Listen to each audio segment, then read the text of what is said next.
사람에게는 여러 가지 감각기관이 있지요. 흔히들 오감이라고 하지요.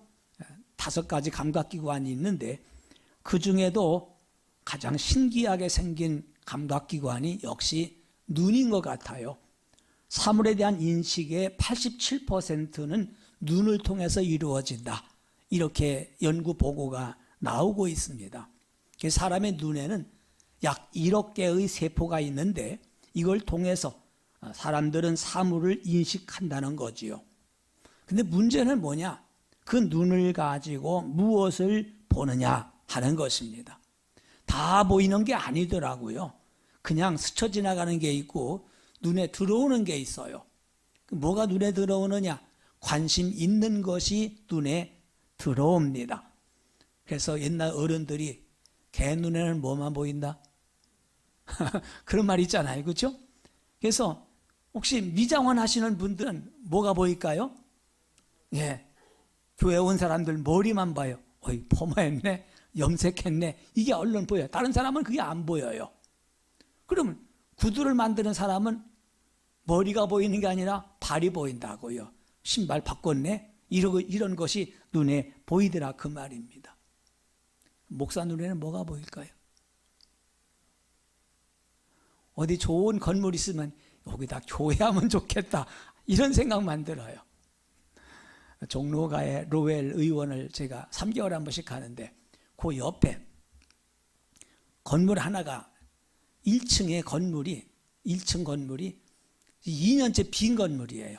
얼마 요집니까? 종로 2가 전철역 바로 옆인데 2년 동안 아직도 거기에 사람이 안 들어오고 있어요. 뭐 하면 좋을까? 여기는 교회해야 되나 보다. 아무도 안 들어오네. 이제 그리고 웃었어요. 사람은 이렇게 자기가 관심 있는 것이 언제나 눈에 들어오더라 그 말입니다. 성경을 보세요. 예수님 뭐라고 그랬어요? 눈을 들어 뭘 보라? 밭을 보라. 눈을 들어 밭을 보라. 이렇게 말하고 있습니다. 휘어져 추수하게 되어 있다고 말하잖아요. 거기는 인생의 후미진 곳입니다. 많은 사람들이 가치가 없다고 생각하고 바라보지 않는 곳이거든요. 마땅히 돌봐줘야 되는데 눈이 미치지 않는 곳입니다. 그렇기 때문에 하나님의 표준과 사람의 표준은 같지 않습니다. 휘어져가는 밭이란 말이 무슨 말일까요? 우리가 보리나 밀 농사 지은 곳은 밭을 보면요, 이게 자랄 때는 다 녹색이지 않습니까? 녹색인데 이것이 익으면은 누릇누릇하다가 사실은 누른색이라기보다는 거의 흰색 비슷하게 익어져 가고 있습니다. 이상만 익는 것이 아니라 줄기까지, 잎사귀까지 다 이렇게 흰색으로 바뀌게 된다는 말입니다. 이건 뭘 바라나요? 아, 이제는 추수할 때가 됐구나. 이런 생각을 갖게 되는 것이지요. 때가 지나면 이걸 거둘 수가 없습니다. 추수를 아무 때나 하는 거 아니거든요. 너무 일찍 해도 안 되고 너무 늦게 해도 되지 않습니다. 그렇기 때문에 오늘 아침에 우리는 눈을 들어 밭을 보라 이렇게 말씀의 제목을 정했습니다. 새로운 안목을 가지고 세상을 바라보자. 나의 관심은 어디에 있는가? 1억 개의 세포를 가지고 내 눈에 보이는 것이 무엇인가? 한번 살펴보십시다. 먼저 예수님은 사마리아에서 외롭게 살아가는 한 여인을 보고 계셨습니다. 아무도 이 여인에 대하여 관심을 갖지 않았습니다. 그런데 예수님은 거기에 가기 전에 벌써 이 여인을 보고 있었습니다. 예수님이 지금 예루살렘을 떠나 갈릴리로 가시는 중입니다. 이스라엘 지도를 보면은 우리나라 크기가 강원도만 한데 강원도처럼 길쭉하게 생겼습니다. 그래서 남쪽을 유대라고 부르고 유대 지방에 예루살렘이 있습니다. 그리고 북쪽은 갈릴리 호수를 중심으로 갈릴리 지역이라고 부릅니다. 가운데가 사마리아입니다. 그래서 북쪽에서부터 본다면은 갈릴리, 사마리아, 유대 이 3개 도로 구성이 되어 있습니다. 그렇기 때문에 사마리아는 북쪽에서 남쪽으로 오면은 거기를 거쳐 지나가고 남쪽에서 북쪽으로 가면은 거기를 거쳐 지나가야 되는데 신기한 것은 사람들이 사마리아를 잘 가지 않으려고 합니다. 왜냐하면 거기는 정통적인 유대인들이 살고 있는 것이 아니라 정치적인 그만 어려움으로 인해서 이방인들이 와서 살고 있는 지역이었어요. 섞여 살고 있었어요. 민족의 순수성이 없었습니다. 그렇기 때문에 그들은 같은 동족이라고 부르지를 않았습니다. 그렇기 때문에 그들은 좀 돌아가더라도 사마리아를 피해서 지나갔던 것이었어요. 그런데 여기 뭐라고 했느냐? 예수님께서 보면은 여기를 사마리아로 지나가야 하겠는지라 이렇게 말합니다. 4장 4절이지요. 유대를 떠나사 다시 갈릴리로 가실새, 그 다음에는 사마리아를 통과하여야 하겠는지라 이렇게 말합니다. 이 말은 무슨 말이냐면은 당연히 거기를 지나가는 것이 아니라는 겁니다. 우연히 갈릴리로 가는 도중에 생긴 사건이 아니라 거기를 꼭 지나가야 될 필요가 있더라 이렇게 말씀하고 있는 것입니다. 여기 예수님 말씀에 나는 너희가 모르는 양식이 있다 이렇게 말하잖아요. 밥보다 더 좋아할 일이 있단 말입니다. 그러면 밥보다 더 좋아할 일이라는 게 그냥 우연히 생겨난 일이냐 이렇게 물어볼 수가 있습니다. 밥 먹는 것보다 더 좋아하는 일을 우연히 할 수가 있겠습니까? 사람이 때를 거르지 않고 지나간다는 게 얼마나 중요한 문제입니까? 오죽하면 금강산도 식후경이라고 그랬잖아요. 직장생활하면서 늘 신경 쓰는 게 뭐냐면은 벌써 11시쯤 되면은 이 손을 잘 안 잡혀요. 점심 오늘 뭘 먹지? 어디 가서 뭘 먹을까? 이것이 화제가 됩니다. 그리고 12시가 땅 되면은 조랑같이 뛰어나갑니다. 그리고 점심 먹으러 가거든요. 제가 그걸 직접 경험한 게 신문사에 있을 때였어요. 신문사에서 계속 이제 10시쯤 이제 가면은 벌써 신문이 이제 초판이 나오기 시작을 합니다. 그러면 교정을 보고 또 지면 배정을 하고 막 그렇게 되는데 한참 일하다가 11시쯤 되면은 국장이 그래요. 목사님, 점심으로 뭐 먹을까요? 아직 멀었어. 그냥 이따 먹으러 가. 아닙니다. 빨리 가야지요. 근데 11시 가면 안 돼. 왜냐하면 주변에 있는 모든 그 직장인들이 12시가 되면은 다 쏟아져 나오니까 자리가 없잖아요. 줄을 서야 된단 말입니다. 그럼 줄 안 서서 빨리 먹으려면 어떻게 해야 돼요? 일찍 나가야죠. 11시 40분만 되면은 점심 먹으러 나가는 거야. 그렇지 않으면은 이게 늦어지는 거니까. 사람들이요. 그 11시 40분, 12시 기다리는 시간이 얼마나 행복한지 몰라. 야, 오늘 뭘 먹을까? 이걸 생각하는 그 기분이 얼마나 좋은지 몰라요. 이 사람은 이렇게 먹는 일에 대단한 관심을 가지고 있습니다. 그런데 여기 예수님께서는 나에게는 먹을 양식이 있다고 이렇게 말하고 있습니다. 먹는 양식보다 더 중요한 것이 있더라 그 말입니다. 여기서 지금 사마리아로 통행하여야 하겠는지라 우연히 지나간다는 것이 아닙니다. 분명한 목적이 있어서 거기를 지나간다는 거거든요. 왜 그렇습니까? 여기는 사람들이 아무도 관심을 가져주지 않는 한 여인이 있었습니다. 이런 사람이 동네에 있는지도 잘 알려주지 않는 별로 관심 밖에 있는 한 여인이 있었습니다. 근데 예수님은 이 동네에 오기 전부터 이 여인에 대한 관심을 가지고 있었습니다. 이번에 갈릴리로 가다가 사마리아로 지나가고 사마리아에 지나가다가 내가 이 여인을 꼭 만나고 가야 되겠다. 사람들은 관심을 갖지 않지만은 예수님은 이 여인에 대단한 관심을 가지고 있던 것이었습니다. 그렇기 때문에 예수님은 거기서 이 여인을 기다리고 있었습니다. 제자들을 점심 준비하러 내려보냈습니다. 그리고 예수님은 우물가에 앉아서 이 여인을 기다리고 있었습니다. 그때가 제6시 정오라고 그랬습니다. 제6시란 말은 우리나라 시각으로 12시를 말하거든요. 그러면은 이스라엘 사람들은요, 이스라엘뿐만 아니라 중동지방 거의 대부분 그래요. 12시부터 한 3시까지는 일하지 않습니다. 하지 않는 게 아니라 못해요. 너무 더워서. 너무 덥기 때문에 모든 관공서 다 문 닫습니다. 웬만한 가게도 그저 편의점 정도 빼놓고는 다 셔터 문을 내리고 일하지 않습니다. 그리고 3시 넘어서 다시 문을 엽니다. 그렇기 때문에 12시가 되면은 사람들이 다 집에서 더위를 피해 쉬고 있던 그 시각인데, 그때에 물을 길러 오는 한 여인이 있었습니다. 사람들의 눈을 피하고 싶었던 거지요. 그는 물을 길러 오지 않으면 안 됩니다. 왜냐하면 물을 마셔야 되잖아요. 그런데 이걸 좀 한번 먹고 나면은 몇 달씩 가면 좋겠는데 매일매일 먹어야 되는 거예요. 아무리 먹어도 목마른 인생. 지금 예수님은 이런 여인을 지금 기다리고 있었습니다. 그리고 그를 만나자마자 얘기하지 않습니까? 그 여인을 만나자마자 먼저 가장 첫 마디가 내게 물 좀 달라고 이렇게 말하고 있습니다. 이 여인이 난 모르는 남자에게 줄 수 있는 거 사실 물밖에 없습니다. 우물이지만은 샘물이 아니라 깊은 우물이기 때문에 두레박이 없으면 풀 수가 없습니다. 우물에 두레박이 걸려 있는 게 아닙니다. 두레박을 개인이 가지고 다닙니다. 가지고 와서 물을 깃고 또 두레박을 가져갑니다. 그렇기 때문에 낯선 사람이 물을 길러 오면은 물을 떠먹을 방법이 없어요.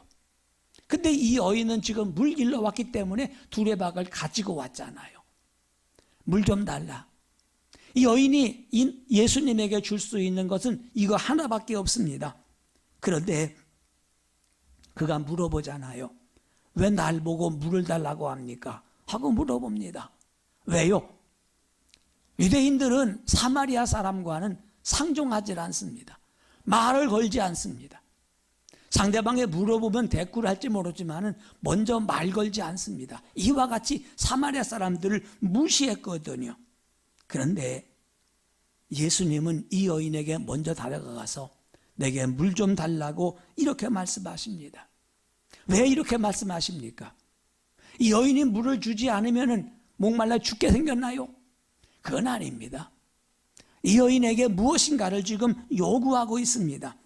여인이 줄 수 있는 유일한 거, 그것은 물 한 바가지거든요. 그걸 요구하고 있는 겁니다.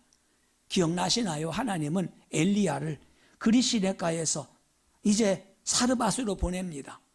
그러면 사실은 말씀이 사르밧에 가면 한 여인이 나뭇가지를 줍고 있을 것인데 그 여인에게 떡을 좀 달라고 해라. 엘리야가 찾아가서 사르밧에 가보니 정말 한 여인이 나무를 줍고 있어요. 찾아가서 그렇게 말합니다. 떡을 좀 달라고. 그랬더니 뭐라고 말하지요? 떡이 없습니다. 우리가 있는 것은 그저 가루 한 움큼밖에 없는데 이것으로 떡을 만들어 나와 우리 아들이 마지막 먹고 이젠 죽을 겁니다. 먹을 양식이 없습니다. 그러면 생각을 해봐요. 마지막 먹을 이거 먹고는 죽을 건데 어제 먹고 지금 또 먹는 걸까요? 아닐 것 같아요. 그저 굶주린 배를 참고 기다리다가 더 이상 참을 수 없게 됐을 때에 떡 하나 먹습니다. 이제 먹고 나면 그나마 먹을 것도 없습니다. 그런데 그 떡을 가져달라고 요구하고 있습니다. 만약에 이 여인이 떡을 안 주면 엘리야가 굶어 죽을까요? 아닙니다. 하나님은 다른 사람을 통해서 또 엘리야를 먹일 수가 있습니다. 하나님이 우리에게 요구하는 것은 그에게 복을 주기 위한 거지요. 나중에 어떻게 되지요? 그 집에 하나님께서 복을 주십니다.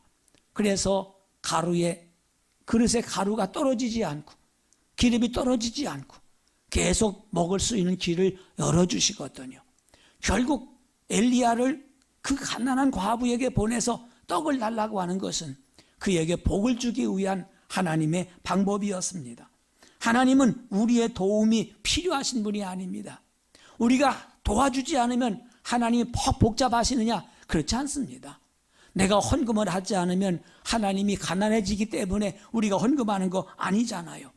내가 시간을 들이지 않으면 하나님의 일꾼이 없기 때문에 그렇게 하는 건 아니란 말입니다. 그래요. 우리가 도와주지 않으면 하나님이 퍽 불편하기 때문에 우리가 하나님을 도와드리는 것은 아닙니다. 사르밧 여인이나 여기 수가성 여인에게서 볼 수 있는 것처럼 우리가 드릴 수 있는 것 조그마한 것을 드리면 하나님은 이것을 통해서 더 큰 영광을 받으시는 거지요.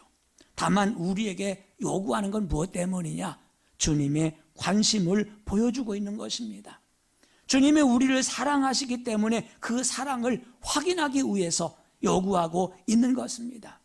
사실 이 여인의 문제는 물이 아닙니다. 물이 아닙니다. 여기 예수님께서 이 여인에게 말하지요. 네 남편을 불러오라. 네 남편을 불러오라고 말했을 때에 여인이 뭐라고 말합니까? 나는 남편이 없습니다. 그래요. 진짜 없어요? 있어요? 있었어요. 예수님 뭐라고 말합니까? 네 말이 옳구나. 네 말이 옳구나. 남편이 여럿이 있었지만 지금 있는 남편도 내 남편이 아니니 네 말이 옳도다. 이게 무슨 말이죠? 말을 좀 더 돌려서 말해서 이해가 되나 몰라. 몇 번 이혼하고 재혼을 했는데 지금 사는 남편도 내 남편이 아니래. 여차하면 지금 또 헤어질 생각을 하고 있는 거예요. 계속해서 남편을 바꿔보지만은 문제가 해결되지 않고 있었습니다.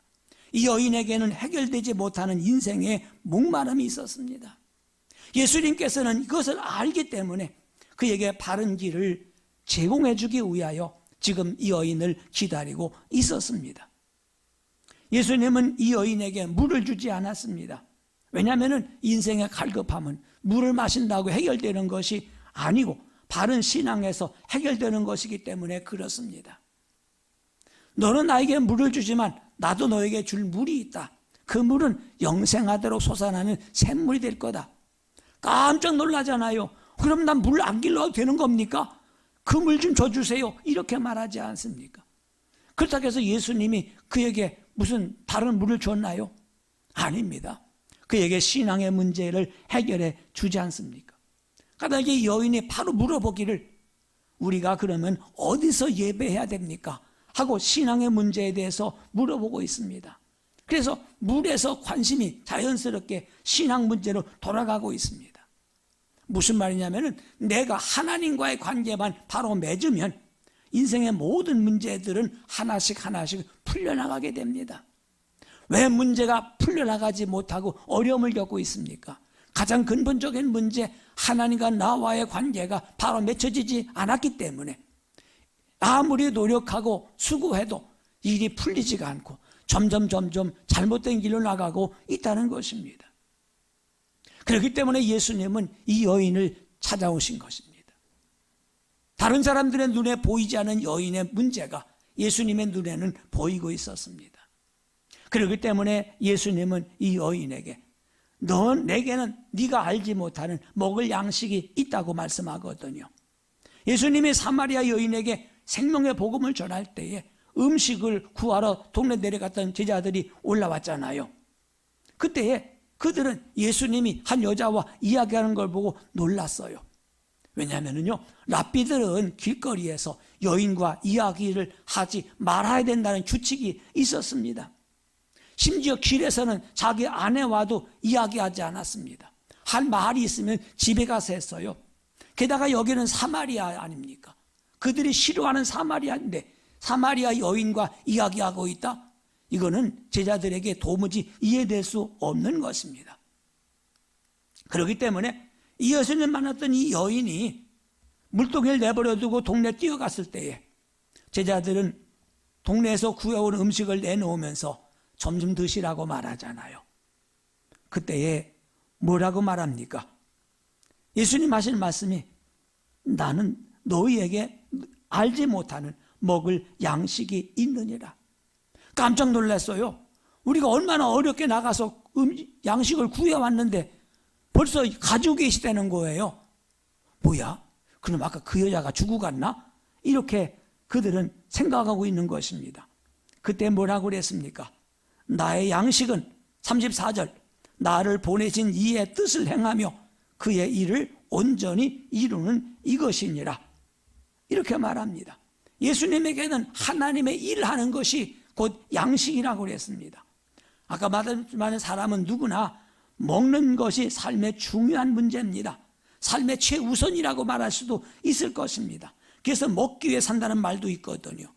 아무리 바빠도 식사 시간만큼은 잊지 않습니다. 전쟁에 나가도요, 밥을 먹어요. 난 군대 가서 제일 이상하게 그거였어요. 제가 10월 5일 날 제 전방 양구 갔거든요. 얼마나 추운지 몰라요. 벌써 10월 되면도요. 겨울이 되면은 이제 훈련을 나갑니다. 왜냐하면은 전 포병부대였거든요. 그러면 이 포차를 끌다가 어디다가 이제 방열을 해놓고 전쟁 준비를 해야 되는데, 농번기에는요, 논에다가 밭에다가 이 진지를 구축할 수가 없잖아요. 그 큰 포를 어디다가 세워놓겠습니까?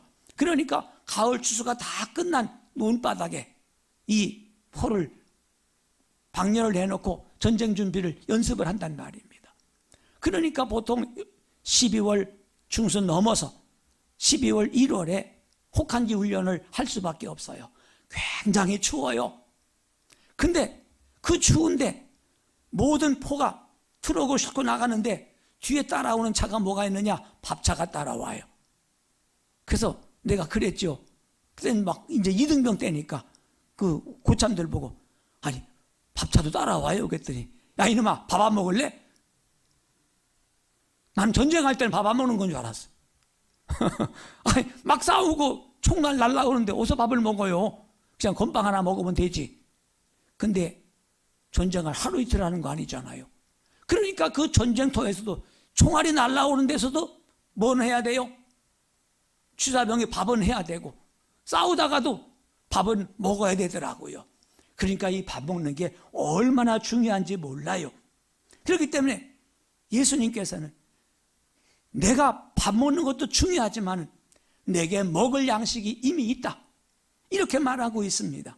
다시 말하면 하나님의 일하는 것, 인류를 구원하는 것, 이것이 밥 먹는 것만큼 귀하고 소중한 일이더라, 그 말입니다. 그렇기 때문에 예수님은 그 일을 한 번도 잊지 않았습니다. 새벽부터 늦게까지, 밤늦게까지 피곤하도록 일했습니다. 여기 9장 3절에 보면 이런 말씀이 있어요. 때가 아직 낮음에 나를 보내신 이의 일을 우리가 하여야 하리라. 얼마나 피곤하게 사셨는지, 배에서 잠깐 주무실 때에 풍랑이 일어나고 배가 뒤집히려고 해도 예수님은 고나게 주무시고 계셨습니다. 왜 이렇게 힘들게 바쁘게 일하셨을까요? 아무도 일할 수 없는 밤이 점점 가까워지고 있었기 때문입니다. 예수님에게 일하시는 기간은 불과 3년이었습니다. 너무 짧았습니다. 3년 짧은 시간에 비해서 할 일은 너무나 많았습니다. 그럼 우리는 과연 하나님의 일을 얼마나 중요하게 생각하고 있는가? 내가 세 끼 밥 먹는 것보다 하나님의 일하는 걸 더 중요하게 여기고 있는가? 우리 자신을 한번 돌아보지 않으면 안 되지요. 미국의 유명한 전도자 무디 이야기를 아마 오래전에 한번 했을 겁니다. 그는 은혜 받고 나서 스스로 하나님과 약속을 했습니다. 하루에 한 명이라도 꼭 예수님을 전해야 되겠습니다. 예수 믿지 않는 사람들이 너무나 불쌍합니다. 그래서 하루에 한 명씩은 꼭 전도하기로 마음을 먹었습니다. 그들이 받아들이고 안 받아들인 것은 자유지만은 내 할 일을 하겠다. 근데 어느 날 그만 바쁘게 살다가 침상에 누웠는데 가만히 생각해 보니까 일하느라고 바빠서 아무에게도 전도를 못한 거예요. 밤 늦었고 이미 잠자리에 들었으니까 그냥 자자, 이럴 것 같지만은 무디는 그게 아닌 거예요. 다시 옷을 주워 입고 밖으로 나왔습니다. 추운 겨울에 밤늦은 시각에 누가 있겠어요? 아무도 없는 거예요.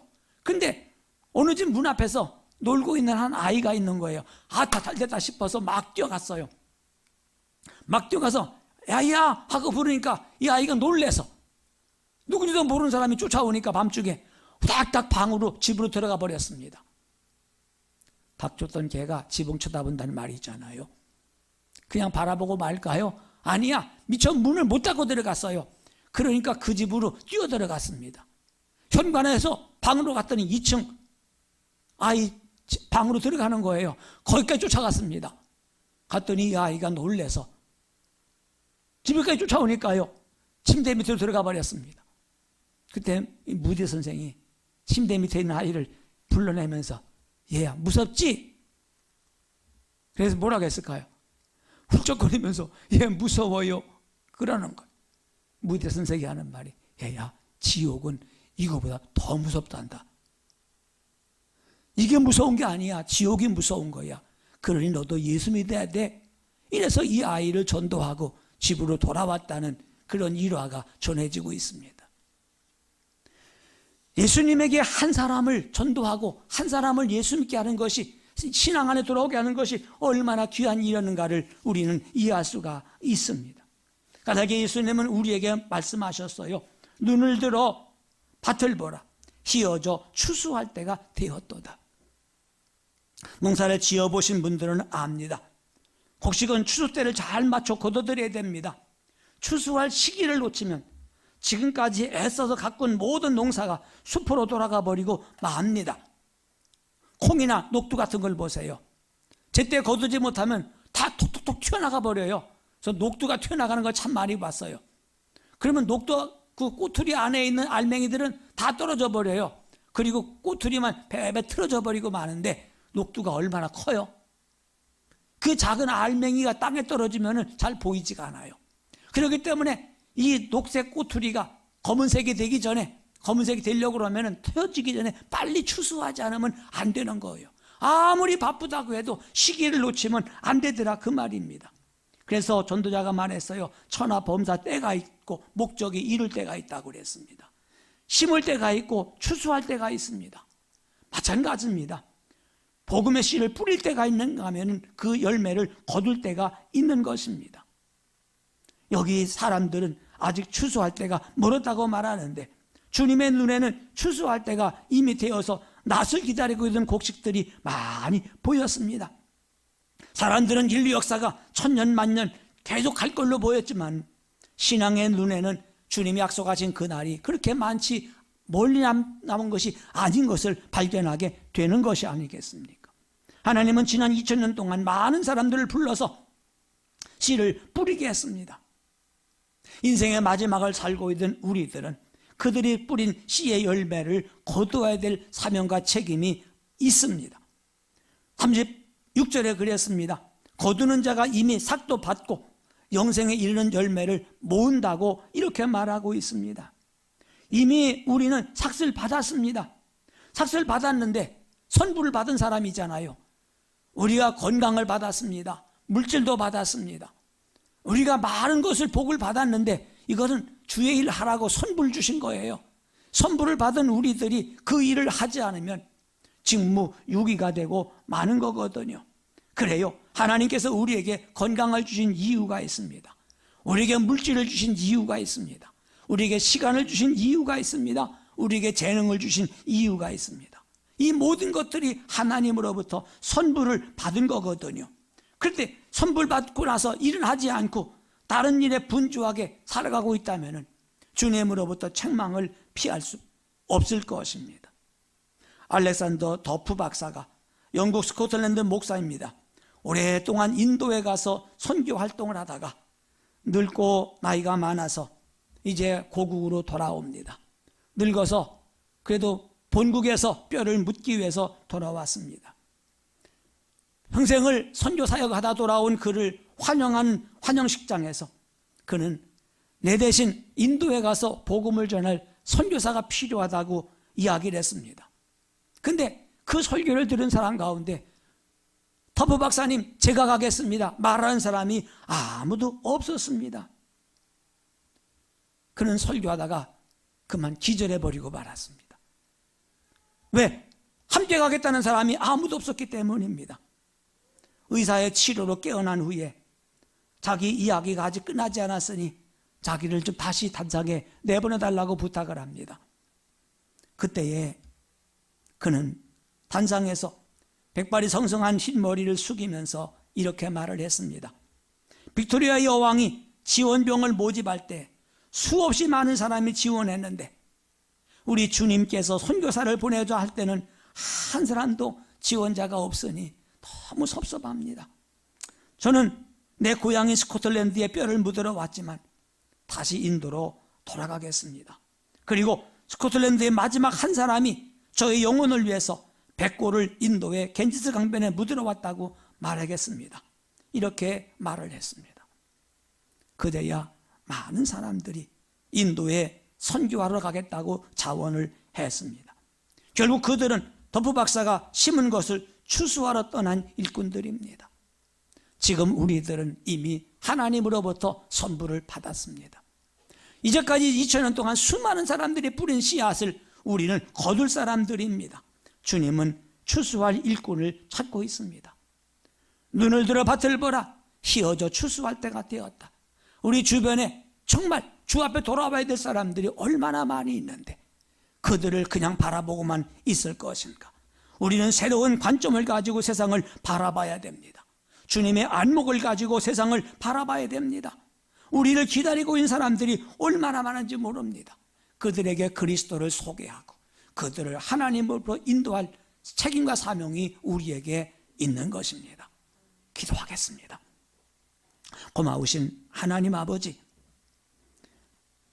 사마리아에 살고 있는 한 불쌍한 여인, 누구도 관심을 갖지 않고 누구도 바라보지 않는 여인을 주님은 바라보고 있었습니다. 그리고 그를 기다리고 있었고 그에게 마침내 영생하는 생수를 주셨습니다. 주님, 지금도 우리 주변에는 이 사마리아 여인처럼 늘 목말라하고 늘 부족함 속에서 살아가고 있는 사람들이 있어요. 우리가 그들에게 영원한 생명수 예수 그리스도를 전해야 될 책임과 사명이 있지 않습니까? 눈을 들어 밭을 보라고 말씀하셨는데 정말 휘어져 추수할 곡식들이 우리 주변에 얼마나 많이 있는지 우리가 그들을 외면하지 않고 주님의 시선으로 그들을 바라보며 주님의 관점으로 그들을 끌어안을 수 있도록 도와주시옵소서. 예수님의 귀하신 이름으로 기도하옵나이다. 아멘.